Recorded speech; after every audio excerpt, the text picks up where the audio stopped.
Interestingly, the system of government known as federalism was born out of compromise. As the framers of the U.S. Constitution worked to create the document, some favored a strong central government, others more power for the state governments. Defined as a system where two or more governments share power over the same constituents, federalism became the answer to the stalemate. With the belief that divided power is limited power, federalism's enduring goal is to prevent any government from holding too much power over its constituents. In essence, to be a government for the people, by the people. During the nation's infancy, there was a group of people, however, who didn't see the Constitution as a government for all people. Anti-Federalists feared a strong national government and were fiercely protective of the individual liberties they had fought so hard to win. They also believed the Constitution was designed to protect the wealthy elite and that a national government should not be built on the premise of economic gain. These lawyers, men of learning and moneyed men, expect to get into Congress themselves so that they can get all the power and all the money into their own hands. Amos Singletary of Massachusetts, 1788. In response to anti-Federalist allegations, James Madison, Alexander Hamilton, and John Jay wrote the Federalist Papers, a collection of essays that gave Americans a glimpse of the framers' vision for the new government. In Federalist number 16, equal power for the national and state governments is described. Federalist number 17 outlines why the states will always have the allegiance of the people. Upon the same principle that a man is more attached to his family than to his neighborhood than to the community at large, the people of each state would be apt to feel a stronger bias towards their local governments than towards the government of the Union. Alexander Hamilton, Federalist number 17, 1787. In Federalist 39, James Madison claims the Constitution is an unbiased document and establishes a balance of power between state and national governments. The proposed Constitution is, in strictness, neither a national nor a federal constitution, but a composition of both. James Madison, Federalist number 39, 1788. Dual federalism, typically called layer cake federalism, was an idea that took things a step further by separating state and national authority into sections that have no overlap. The belief was that each layer of government should maintain its own sphere of influence. In other words, the icing on the cake, the federal government, connects the layers while simultaneously keeping them separate. Alternatives to federalism include unitary governments and confederations. Unitary governments, such as those in France and Japan, rest all of a nation's power with one centralized body. Confederations are just the opposite, weak central governments dominated by stronger state ones. Proving to be largely ineffective, confederations are rare today. One example still exists, however, the United Nations. Though federalism has had its opponents, Americans have relied on and been protected by the strength of a government that has given equal power to state and federal authority for more than 200 years.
As defined by federalism, the United States federal system gives separate but equal power to state and national governments.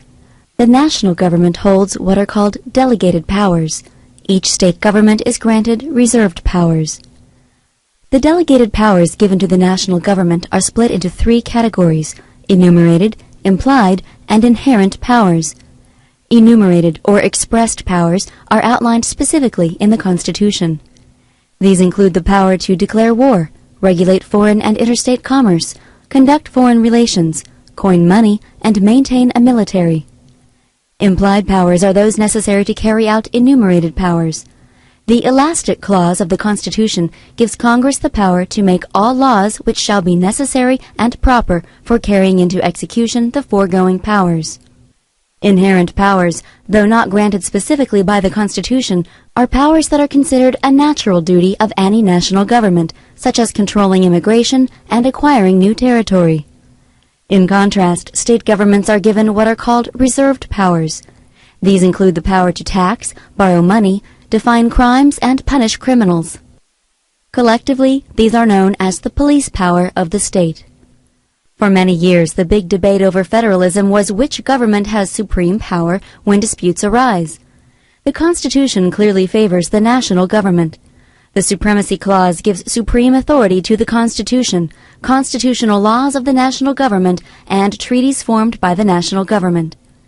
But the states are not as powerless as this clause might make it seem. The 10th Amendment gives state governments all powers that are not delegated to the national government, including the state's guarantee to rights and reserved powers. Three critical debates between state and federal government have shaped federalism in the U.S. The issues of implied powers, commerce power, and the Civil War. In 1819, when the issue of whether Congress had the power to create a national bank came before the Supreme Court in McCulloch v. Maryland, the ruling stated establishing a national bank is a necessary and proper function of the federal government. A government entrusted with such ample powers must also be entrusted with ample means for their execution. Chief Justice John Marshall, McCulloch v. Maryland, 1819. This ruling established the concept of implied power. The Supreme Court had more to say about the shaping of federalism in 1824 with its ruling in Gibbons v. Ogden. By defining commerce broadly, Congress was given the power to control practically every form of interstate commercial activity. Another battle between national supremacy and state sovereignty was literally determined on the battlefield. The Civil War was triggered in part over the concept of nullification, the state's right to declare a federal law null and void if they determined it to be unconstitutional.